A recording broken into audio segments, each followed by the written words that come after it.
مجھے تو خود معلوم نہیں، تم تو چھت پر کپڑے اتارنے گئی تھی اور پھر نہ جانے کیسے وہاں اپنے آپ بے ہوش ہو گئی۔ جب تم کافی دیر تک نیچے نہ آئی تو میں تمہیں دیکھنے اوپر گئی تھی، تمہیں بے ہوش پڑے دیکھا تو محلے والوں سے مدد لے کر تمہیں نیچے لے کر آئی ہوں۔ آخر کیا ہو گیا ہے تمہیں؟ بے ہوش کیسے ہو گئی؟ اماں کے لہجے میں فکر مندی تھی۔ اماں کے کہنے پر مجھے سب کچھ یاد آ گیا۔ میری آنکھوں میں اترتے خوف کو اماں نے محسوس کر لیا تھا۔ وہ کہنے لگی، کیا بات ہے بیٹا؟ ہانیہ، اتنی ڈری ہوئی کیوں ہوں؟ چھت پر کچھ ہوا تھا کیا؟ میں کچھ بول نہ پا رہی تھی، چپ چاپ ماں کا چہرہ دیکھتی رہی۔ ان کے لہجے اور آنکھوں میں خوف اور وسوسے ڈیرا ڈالے بیٹھا تھا۔ پھر نہ جانے اماں کو کیا ہوا کہ آنکھیں بند کر کے انہوں نے پڑھائی شروع کر دی اور مجھ پر دم کرنے لگی۔ شاید ان کی چھٹی حس نے اماں کو خبردار کر دیا تھا۔ پھر ایک ماں ہونے کے ناطے شاید وہ کچھ جان گئی تھی۔ جو بھی تھا، اماں نے پڑھائی کر کے مجھ پر دم کیا تو میرے دل کو سکون ہوا، اور اس دم سے میرے اندر عجیب سا سکون اور طمانینت کا احساس اترتا چلا گیا۔ میں یکدم بالکل ہلکی پھلکی ہو گئی تھی۔ میں نے اپنی آنکھیں بند کر لیں۔ میں نے سونے کی کوشش کی مگر نیند نہیں آ رہی تھی۔ سر میں اٹھتے ہوئے درد اور کچھ پرانی یادوں نے مجھے اپنے آپ میں جکڑ لیا تھا۔ میں اس وقت خود کو بے حد بے بس محسوس کر رہی تھی، اور مجھے بچپن کے کچھ ایسے واقعات یاد آنے لگے جو شاید میرے لاشعور میں تو موجود تھے مگر ان کی تلخی آج میرے دماغ میں چکرانے لگی تھی۔ میں انہی سوچوں میں گھومنے لگی اور ماضی کی یادوں میں بہتی چلی گئی۔ میں 7 سال کی تھی جب ایک دن روڈ ایکسیڈنٹ میں ابا کا انتقال ہو گیا۔ میری تو جیسے دنیا اجڑ گئی۔ میں ابا کے ساتھ بہت زیادہ اٹیچ تھی اور بے حد حساس بچی تھی۔ 7 سال کی عمر میں مجھے یوں لگنے لگا کہ بس جیسے میرے جینے کا مقصد ہی ختم ہو گیا ہو۔ میں اپنے ابو سے بے حد محبت کرتی تھی۔ ابو کے جانے کے بعد زندگی نے ایسی راہ پر چلانا شروع کیا جس راستے پر سوائے ٹھوکروں کے اور کچھ تھا ہی نہیں۔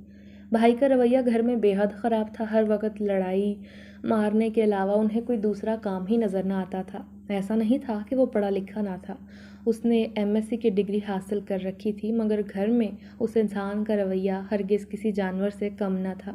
میرے ساتھ تو کوئی خصوصی دشمنی تھی اس کی۔ ابا کے ہوتے ہوئے بھائی کو کبھی موقع نہ ملتا کہ وہ اپنا غصہ مجھ پر نکال سکے، مگر ابو کی وفات کے بعد بھائی ایک دن نہ چھوڑتا جب اپنے سارے دن کا غصہ مجھ پر نکالتا۔ امی نے مجھے پڑھانے کی بہت کوشش کی۔ میں 8ویں جماعت میں تھی جب بھائی نے میرے اسکول کی فیس دینے سے انکار کر دیا تھا۔ امی نے بہت سمجھایا کہ تمہاری بہن ہے، پڑھ لکھ کر اپنے پیر پر کھڑی ہو جائے گی، تمہارا ہی فائدہ ہوگا، مگر بھائی اماں کی کسی بات کو نہ مانتے تھے۔ کیونکہ بھائی نے میرے اسکول کی فیس دینے سے انکار کر دیا تھا تو مجھے کوئی اور بات نہ سوجی۔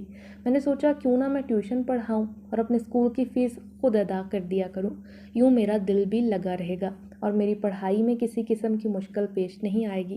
اور میں نے ایسا ہی کیا۔ ساتھ والے گھر میں نئے کرایہ دار آئے تھے۔ امی سے کہلوا کر ان کی 2 بچیوں کو ٹیوشن پر رکھ لیا۔ ان کی بچیاں بھی اسکول نہ جاتی تھیں، بہت چھوٹی تھیں، اسی لیے انہوں نے بہت کم فیس پر بچیوں کو میرے پاس پڑھنے بھیج دیا۔ میں سارا دن اپنی پڑھائی کرتی، شام کو انہیں پڑھاتی اور مخلص ہو کر بچیوں کو پڑھانے کے بعد ان کے ساتھ بچوں کی طرح کھیلا کرتی۔ یہی وجہ تھی کہ ان کا دل میرے ساتھ لگ گیا تھا۔ وہ بھی پورا دن انتظار کرتی کہ کب ٹیوشن کا ٹائم ہو اور وہ میرے پاس آئیں۔ میں ان بچیوں کی فیس سے کچھ پیسے جوڑتی اور کچھ اپنے اسکول کی فیس ادا کر دیا کرتی۔ بھائی کو میرا خود سے کما کر اپنی فیس دینا بھی گوارا نہ ہوتا۔ اگر اس انسان کا بس چلتا تو وہ مجھ سے پیسے بھی چھین لیتا جو میں خود اپنی محنت سے کماتی تھی۔ وقت گزرتا گیا اور میں بھی بس ڈھیٹ ہو کر انہی حالات میں جینا سیکھ گئی تھی۔ یوں ہی محنت کرتے کرتے میں نے 12 جماعتیں مکمل کر لی۔ میں مسلسل 8ویں کلاس سے ٹیوشن پڑھا رہی تھی۔ ان 2 بچیوں کو پڑھاتے پھر ایک ایسا وقت بھی آیا کہ میرے پاس ٹیوشن والے بچوں کو بٹھانے کی جگہ کم پڑ گئی۔ میں نے بچوں کو پڑھانے کی 2 شفٹ رکھیں تاکہ آسانی سے آدھے بچوں کو صبح پڑھا لیا کروں اور بقیہ بچوں کو شام کے وقت۔ اس کی وجہ یہ تھی کہ بچے آسانی سے پڑھائی کر لیا کرتے اور کمائی بھی اچھے سے ہو جاتی۔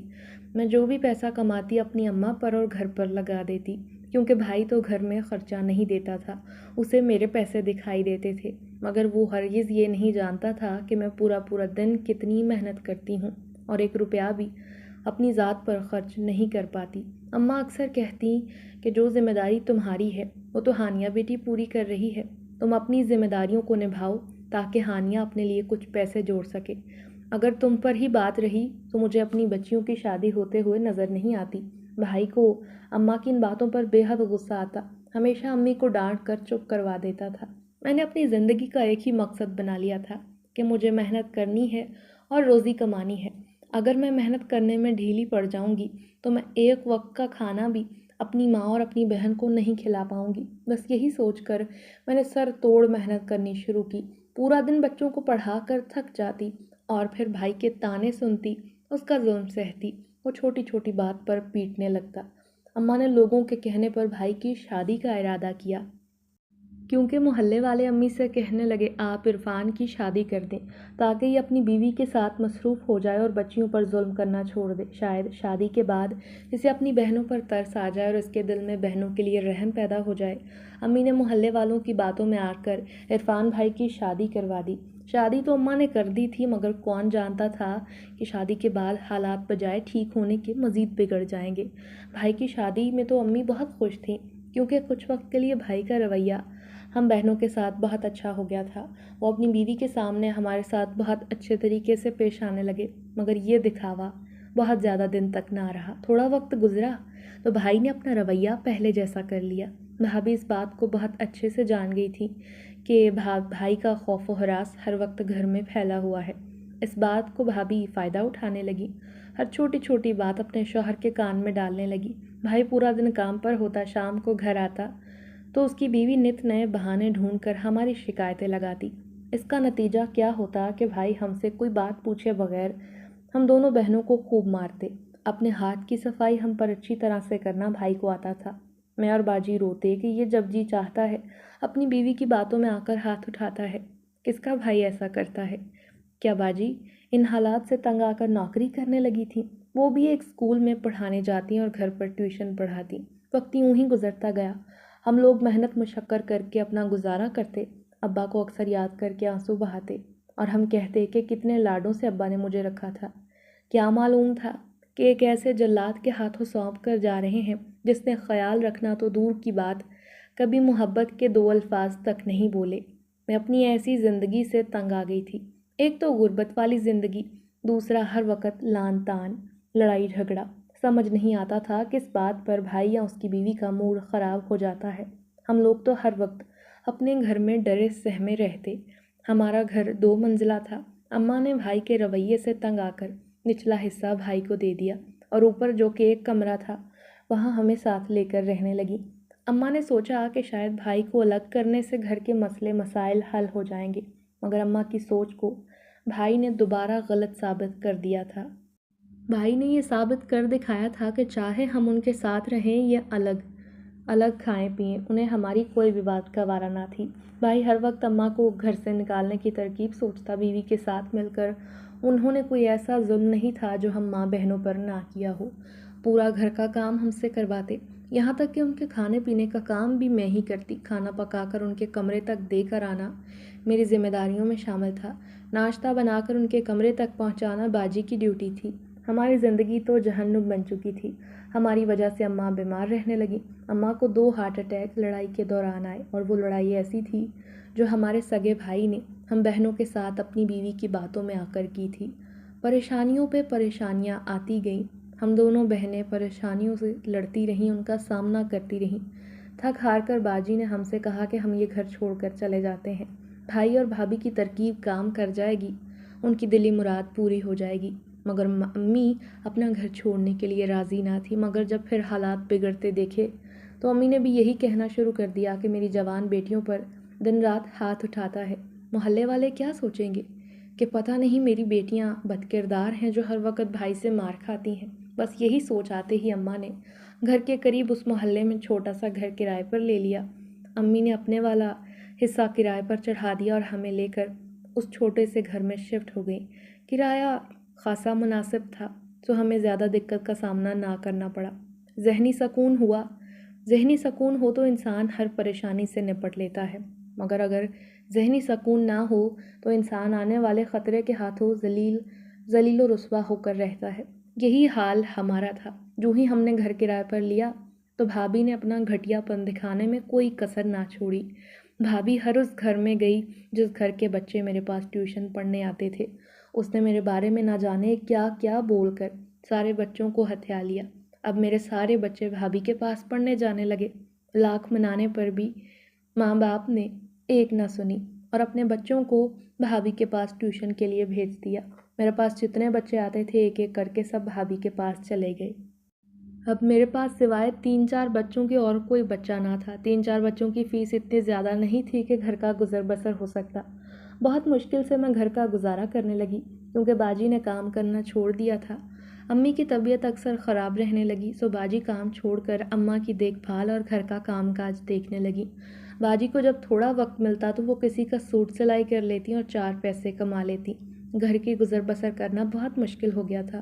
ایک دم سے غریبی نے ہمیں یوں آن گھیرا تھا، کوئی بھی بات سمجھ میں نہ آتی تھی کہ کیسے گزارا کیا جائے۔ ایسے ہی برے حالات چل رہے تھے جب باجی کا ایک جگہ سے رشتہ آیا، کیونکہ اماں بیمار تھیں، سو امی نے ان کا رشتہ کرنے میں تاخیر نہ کی۔ انہوں نے کہا رشتہ اچھا ہے۔ باجی کا سارا سامان ابو اپنے ہاتھوں سے بنا کر دے گئے تھے، سو اماں نے رشتہ طے کر دیا اور جلد شادی کا فیصلہ کیا۔ محلے والوں نے مل کر باجی کی شادی کے کھانے کا انتظام کیا اور انہیں اچھے طریقے سے گھر سے رخصت کر دیا۔ باجی تو خدا خدا کر کے اپنے گھر کو چلی گئیں۔ پیا دیس سدھار گئیں، مگر میری مشکلات اب تک جوں کی توں تھیں۔ میں نے پڑھائی چھوڑ دی، دن رات ایک کر کے اماں کی خدمت کرنے لگی۔ کاموں سے فارغ ہو کر ٹیوشن پڑھانے میں لگی رہتی۔ گھر کے حالات انتہائی خراب ہو چکے تھے۔ میرے پاس اب پہلے کی طرح ٹیوشن بھی نہ تھی۔ جب سے ہم نے یہ گھر لیا تھا، بجائے کوئی حالات بہتر ہونے کے، حالات پستی کی طرف جا رہے تھے۔ مجھے اس گھر میں رہنا کسی طور مناسب نہیں لگ رہا تھا، مگر مجبوری تھی۔ اب کہیں اور نہیں جا سکتے تھے کیونکہ گھر کا کرایہ بہت تھوڑا تھا، جو مشکل سے ہی صحیح مگر میں دے دیتی تھی۔ یہی وجہ تھی کہ اب میں گھر بدلنے کے حق میں نہ تھی۔ میں نے سوچا کہ اسی گھر میں جب تک زندگی ہے گزار دیتی ہوں۔ غلطی مجھ سے ہوئی تھی کہ بھائی کے رویے سے تنگ آ کر میں نے اماں سے گھر بدلنے کی جو ضد کی، وہ ضد اب میرے اپنے ہی گلے پڑ گئی تھی۔ بھابھی نے پورے گھر پر حکومت قائم کر لی تھی، مگر ہمیں دھکے کھانے کے لیے چھوڑ دیا، اور یہی میری بہت بڑی حماقت تھی جو ہم تنگ آ کر اپنا گھر چھوڑ کر کرائے کے گھر میں آ گئے تھے۔ ایسی پریشانیاں تھیں کہ مانو کم ہونے کا نام نہ لیتی۔ ایک صبح میں گہری نیند سو رہی تھی کہ مجھے یوں لگا جیسے میرے ارد گرد کسی اور کا وجود بھی ہے۔ مجھے کسی کے ہونے کا احساس آج پہلی بار ہوا تھا۔ جب میں گھبرا کر اٹھی، پورے کمرے میں نظر دوڑا کر دیکھنے لگی، مگر مجھے کوئی دکھائی نہ دیا۔ مگر پھر بھی یہ احساس مسلسل ہو رہا تھا کہ کوئی اندیکھی طاقت یا اندیکھا وجود ہے جو میرے ارد گرد منڈلا رہا ہے۔ پھر مجھے کمرے میں بہت تیز خوشبو آنے لگی۔ غور کرنے پر مجھے یہ محسوس ہوا کہ آج سے پہلے ایسی خوشبو کبھی نہیں سونگھی۔ میں گھبرا گئی اور ڈر کے مارے دوڑ کر کمرے سے باہر آ گئی۔ امی کی طبیعت پہلے سے بہتر محسوس ہو رہی تھی۔ میں آج اماں کو دیکھ کر حیران رہ گئی، جو کہ بستر سے خود نہیں اٹھ سکتی تھیں، باتھ روم میں نہ جا سکتی تھیں، آج وہ اپنے بستر پر اٹھ کر بیٹھی تھیں۔ میں حیران ہو کر انہیں دیکھنے لگی۔ میں نے امی سے پوچھا، آپ اپنے آپ کیسے اٹھ کر بیٹھ گئیں؟ امی بھی حیران ہو کر میرا منہ دیکھنے لگی اور مجھ سے کہا کہ تم نے ہی تو مجھے اٹھا کر بٹھایا تھا۔ میں نے کہا مگر اماں، میں تو اندر سو رہی تھی، میں نے آپ کو نہیں اٹھایا۔ خیر میں نے اس بات پر کچھ زیادہ غور نہ کیا، کیونکہ مجھے یہ زیادہ خوشی ہو رہی تھی کہ امی کو بٹھانے سے بھی بٹھایا نہیں جا سکتا تھا، وہ بغیر سہارے کے بیٹھ نہ سکتی تھی۔ اسی لیے انہیں بہتر حالت میں دیکھ کر مجھے بہت خوشی ہوئی کہ میری اماں بغیر سہارے کے بیٹھی ہیں۔ دوپہر کا وقت تھا۔ میں نے اماں کو بتایا کمرے میں بڑی پیاری خوشبو آ رہی تھی اور یوں لگ رہا تھا جیسے میرے علاوہ بھی کمرے میں کوئی موجود ہے۔ اماں نے کہا، اکثر رات کو جب میں سو رہی ہوتی ہوں تو مجھے بھی ایسا ہی لگتا ہے بیٹا، کہ جیسے تیز خوشبو آ رہی ہے اور کوئی میرے ارد گرد موجود ہے۔ میری اماں درود پاک کثرت سے پڑھتی، حالانکہ وہ بیمار تھی مگر پھر بھی 5 وقت کی نماز میں پابندی کرتی۔ وہ لیٹے لیٹے ہی نماز پڑھ لیا کرتی۔ درود تو ہر وقت اماں کی زبان پر جاری رہتا۔ امی مجھ سے کہنے لگی، ارے بیٹا ڈرنے کی ضرورت نہیں، جس گھر میں پاک کلام کی تلاوت ہوتی ہے، درود کا ذکر ہوتا ہے، اس گھر میں کوئی ڈرنے والی بات نہیں، کوئی شیطانی چیز اس گھر میں نہیں رہ سکتی۔ میں امی کی بات سے رضامند تھی۔ کچھ دن یوں ہی گزر گئے۔ میں مزید پریشان ہو گئی کیونکہ میرے پاس اب کوئی بچہ نہیں آتا تھا، گھر کا بل اور کرایہ دینا تھا۔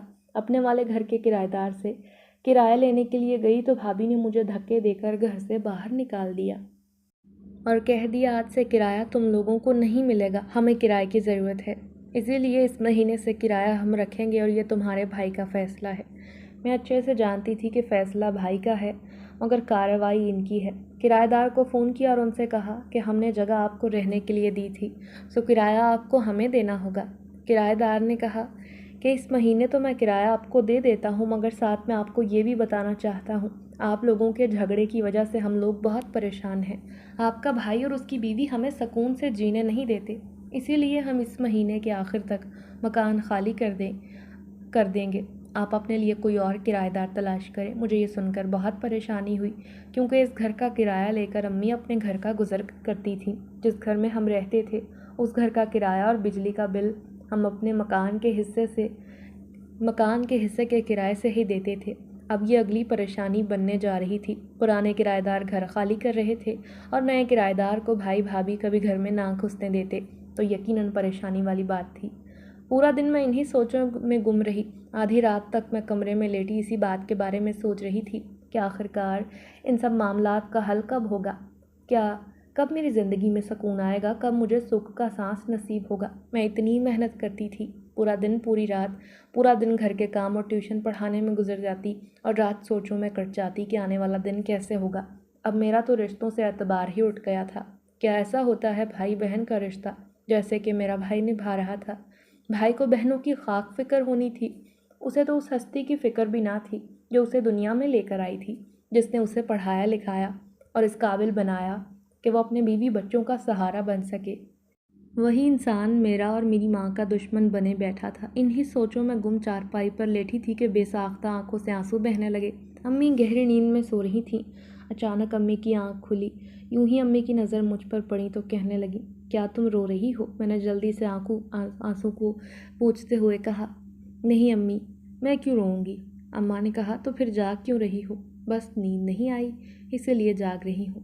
امی نے کہا، میں جانتی ہوں تم پریشان ہو، پورا دن ٹیوشن پڑھا کر تھک جاتی ہو، پھر اگلے دن کے کھانے کی پریشانی سر پر سوار رہتی ہے، اتنا سر کھپانے کے بعد بھی ہمیں کوئی فائدہ نہیں ہو رہا۔ پھر میں اور اماں رات گئے تک باتیں کرتے رہے۔ جب رات گہری ہوئی تو مجھے اور امی کو لگا جیسے ہم دونوں کے علاوہ بھی کمرے میں کوئی تیسرا ہماری باتیں سن رہا ہے اور ہمارے غم میں ہمارے ساتھ آنسو بہا رہا ہے۔ میں نے امی سے کہا کہ مجھے تو کسی اور کی موجودگی کا احساس ہو رہا ہے۔ اماں نے بھی یہی بات کہی کہ ہاں، لگتا تو یہی ہے، کوئی ہماری بات کو سن رہا ہے۔ اسی لمحے کمرے میں وہی تیز خوشبو آنے لگی۔ امی اور میں اتنی بات تو سمجھ گئے تھے کہ اس کمرے میں کوئی ایسی مخلوق ہے جس کا بسیرا یہیں پر ہے اور وہ ہماری باتوں کو سنتی اور محسوس کرتی ہے۔ امی نے کہا، میں قرآن پاک اور درود اس کمرے میں زیادہ پڑھتی ہوں، اسی کا نتیجہ ہے کہ اللہ کی نیک مخلوق وہاں ہوتی ہے جہاں رب کا نام لیا جائے، اسی لیے ہمیں خوف زدہ نہیں ہونا۔ اب تو اکثر ہی کبھی خوشبو اور کبھی دھواں کمرے میں دکھائی دیتا۔ سب سے پہلے تو بالکل یوں ہی لگتا تھا جیسے کمرے میں ہمارے ساتھ جو کوئی بھی ہے ہمارا اپنا خیر خواہ ہے، سو اب ڈر خوف کہیں دور جا سویا تھا۔ رات کے پہر چارپائی پر لیٹی میں اپنے آپ سے باتیں کر رہی تھی کہ ہمارے حالات کب بدلیں گے، کب زندگی میں سکون آئے گا۔ تبھی میرے دماغ میں ترکیب آئی۔ صبح ہوئی تو میں نے امی سے کہا، میں محلے میں ٹیوشن کا پتہ کرنے جاتی ہوں، ہو سکتا ہے کسی گھر سے مجھے 1-2 بچے ٹیوشن کے لیے مل جائیں، تھوڑا تو آسرا ہو ہی جائے گا۔ اماں نے اس بات میں سر ہلایا۔ میں نے انہیں ناشتہ دیا اور خود ناشتہ کرنے کے بعد محلے میں کچھ گھروں میں ٹیوشن کا پوچھنے چلی گئی۔ میں نے بہت گھروں میں چکر لگایا مگر مجھے کہیں سے بھی کوئی مثبت جواب سننے کو نہ ملا۔ پریشانی سے میں گھر آ گئی اور یہ سوچنے لگی کہ اب کیا ہوگا، کیسے سارے اخراجات پورے ہوں گے۔ میرے دن رات انہی سوچوں میں گزرنے لگے کہ ایک دن اچانک میرے فون پر ایک کال آئی۔ جو ہی میں نے کال اٹھائی تو وہ کال ہمارے گھر کے قریب ہی تھی۔ ان کو اپنے بچوں کے لیے ہوم ٹیوشن کی ضرورت تھی۔ انہوں نے مجھ سے پڑھانے کے بارے میں پوچھا۔ میں نے ان سے یہ جاننے کی کوشش کی کہ آپ کو میرا رابطہ نمبر کس نے دیا ہے، تو وہ بات کو بدلتے ہوئے بولے، اچھے استاد کبھی چھپے نہیں رہتے، بس یہی سمجھ لیں کہ اللہ کے کسی نیک بندے نے مجھے آپ کا رابطہ نمبر دیا اور کہا کہ یہ بہت اچھی استانی ہے اور آپ اچھا پڑھاتی ہیں، بس یہی وجہ کہ میں نے آپ کو فون میں لا لیا۔ میں نے اللہ کی رحمت سمجھتے ہوئے فوراً سے پہلے ہاں کر دی اور کہا، میں کل سے ہی آ جاؤں گی۔ میں نے فیس کے بارے میں ابھی کوئی بات نہ کی۔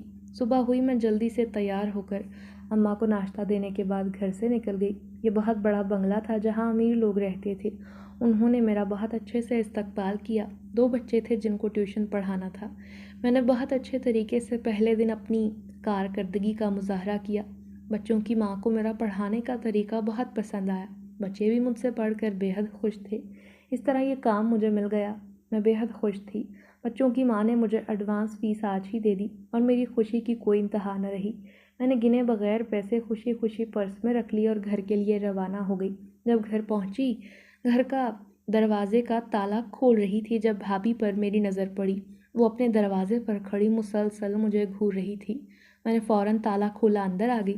اندر جاتے ہی امی کے گلے لگ کر خوشی سے کہا، یہ سب آپ کی دعاؤں کا نتیجہ ہے۔ مجھے وہ ٹیوشن مل گئی ہے اور انہوں نے مجھے ایڈوانس فیس بھی دے دی ہے۔ امی نے اللہ کا شکر ادا کرتے ہوئے مجھ سے پوچھا، کتنی فیس دی ہے؟ ارے امی، وہ تو میں نے ابھی گنے ہی نہیں، بس خوشی اتنی تھی کہ اتنی بڑے پریشانی جھیلنی پڑتی اگر مجھے یہ ٹیوشن نہ ملتی۔ خوشی خوشی میں بھول گئی، ابھی گنتی ہوں۔ میں نے جلدی سے پرس کھولا، پیسے گننے شروع کیے۔ جب گن لیے تو یہ پورے 15,000 تھے۔ مجھے بے انتہا خوشی ہوئی، دل کو تسلی ہوئی۔ میرے دل سے کتنی دعائیں ان لوگوں کے لیے نکلیں جو میرے لیے اس رزق کا ذریعہ بنے تھے۔ میں نے اماں سے کہا مجھے 2-4 ایسی ہی ٹیوشن مل جائیں تو میں گھر میں پڑھانا بالکل چھوڑ دوں۔ امی یہ سن کر خوش ہو گئیں کہ ان لوگوں نے اچھی خاصی رقم ادا کی ہے۔ میں نے جلدی سے کھانا گرم کیا، ہم دونوں نے مل کر کھانا کھایا۔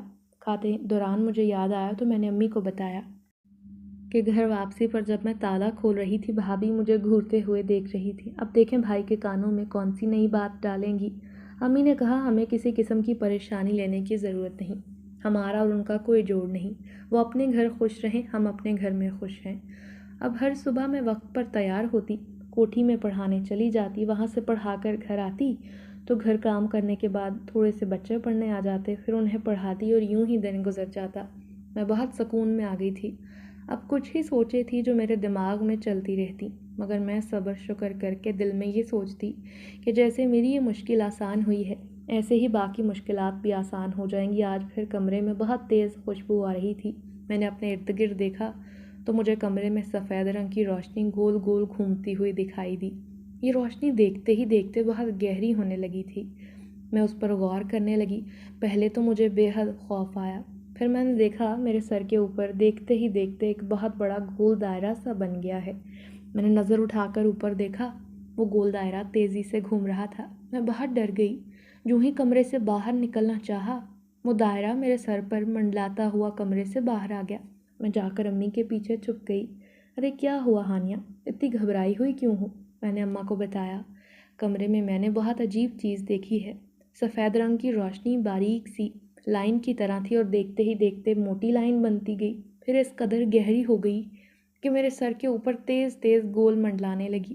اماں نے کہا تمہارا وہم ہوگا، مگر وہ میرا وہم نہیں تھا۔ میں نے بتایا وہ روشنی میرے سر پر منڈلاتی ہوئی نظر آئی، لیکن جب میں باہر نکلی تو میرے ساتھ باہر تک آئی تھی، پھر باہر آتے ہی غائب ہو گئی۔ اماں نے کہا یہ تمہارا وہم ہے، پورا دن پڑھانے کے باعث تمہارا دماغ مختلف سوچوں میں الجھ جاتا ہے، اسی وجہ سے وہم آتے جاتے رہتے ہیں، پریشان ہونے کی ضرورت نہیں۔ مجھے اپنے ہی گھر میں بے حد خوف آنے لگا تھا۔ آدھی رات کو میری آنکھ کھلتی تو یوں لگتا کوئی میرے قریب بیٹھا ہوا ہے۔ میں اب تو اکیلی کمرے میں سونے سے کترانے لگی تھی۔ میں نے اماں کی چارپائی کمرے میں ڈال لی تھی، باہر مجھ سے سویا نہ جاتا تھا۔ اب میں اور امی ایک کمرے میں سوتے۔ ایک رات میں سو رہی تھی، وقت یوں ہی گزرتا رہا، نہ جانے یہ کس کی دعاؤں کا نتیجہ تھا کہ دیکھتے ہی دیکھتے میرا اور بھی کافی بنگلوں سے رابطہ ہوتا گیا اور باقی گھروں میں بھی میں ہوم ٹیوشن دینے لگی۔ میرے حالات دیکھتے ہی دیکھتے بدلتے جا رہے تھے۔ جو ہر وقت گھر سوگوار اور پریشانیوں سے بھرا رہتا، اب اس گھر میں ہر طرف خوشی کا سامان نظر آتا۔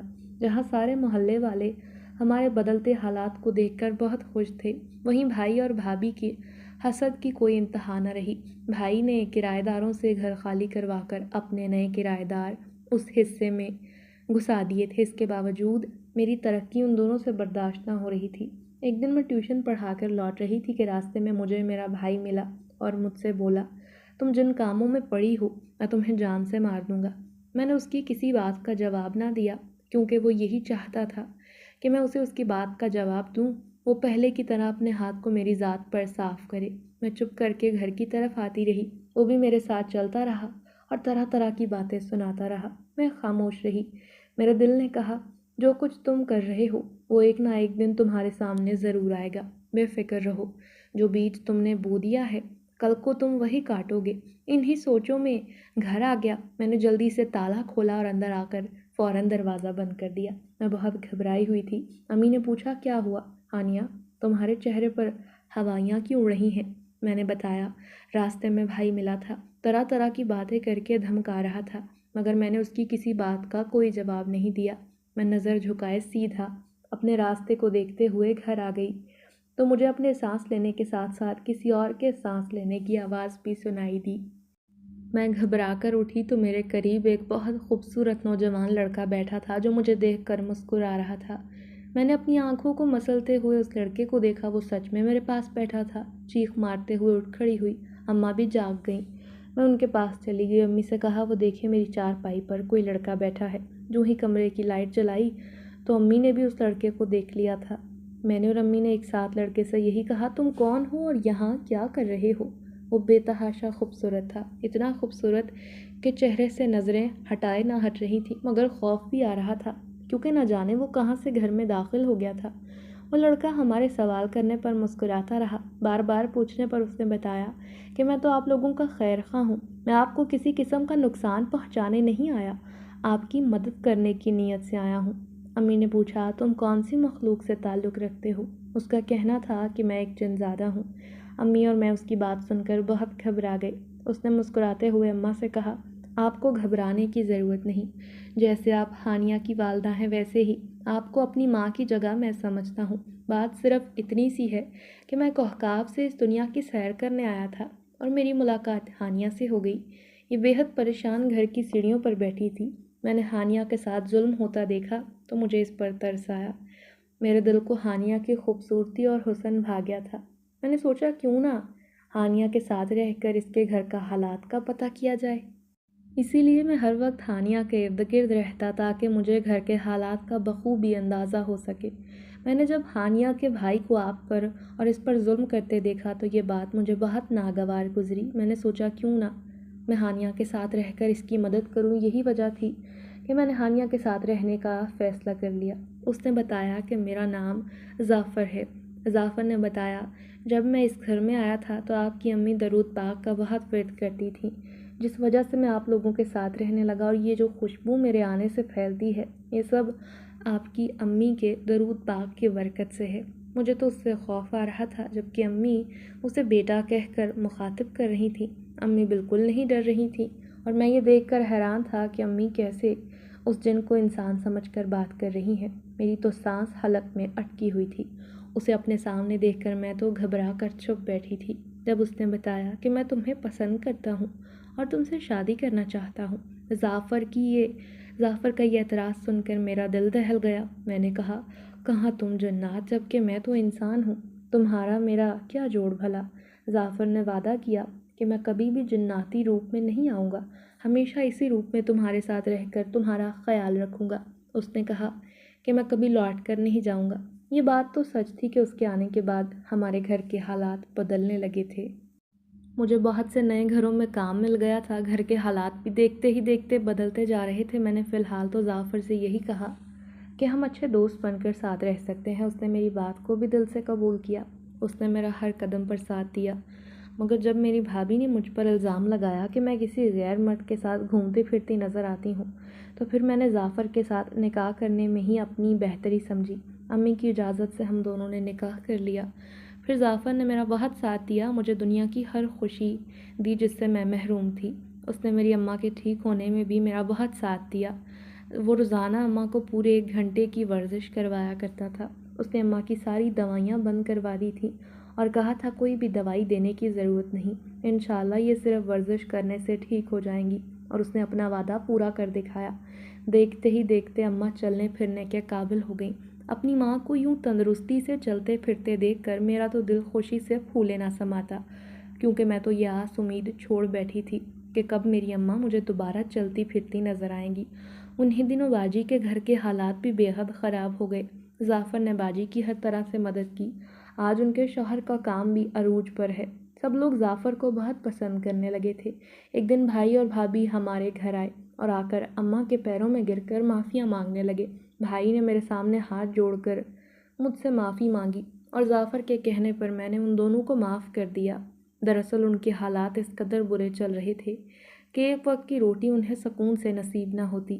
میں نے ظافر سے کہہ کر بھائی کو چھوٹا سا کام شروع کروا دیا۔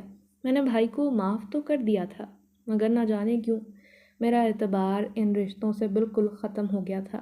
میں اپنے شوہر کے ساتھ سکون سے رہنا چاہتی تھی اور آج میں ظافر کے ساتھ خوش ہوں۔ اللہ کا جتنا شکر ادا کروں کم ہے، جس نے ہمیں چاند سی بیٹی سے نوازا۔